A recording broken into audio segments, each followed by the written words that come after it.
Club, we actually do more than just musical theater here on my drum. And William Shakespeare was arguably one of, if not the best, playwright in all of history. He gave us many wonderful stories and sonnets, yet he still had some flaws.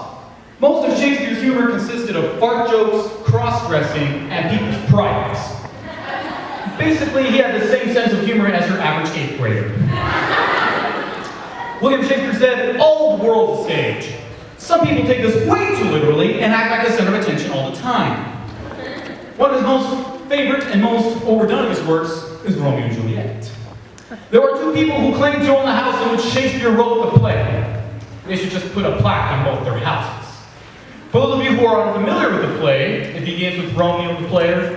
He's down in the dumps because his sweet Rosalind refuses to take the relationship to the next level.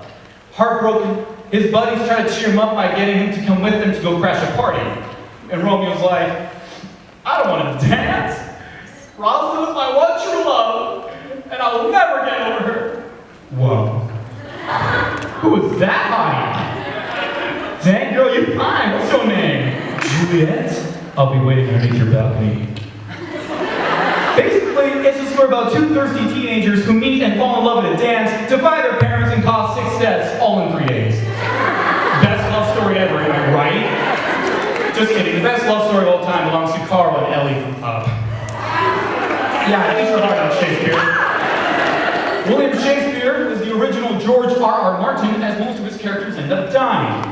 It's not that Shakespeare didn't like happy endings, they just didn't exist back in his day. Everyone knows that happy endings were invented by Walt Disney. If you think about it, The Lion King is Disney's version of Hamlet. Now hear me out, it's true. An evil uncle conspires for the throne, a boy runs away and is haunted by his ghost dad. Boy comes back and kicks the evil uncle's butt.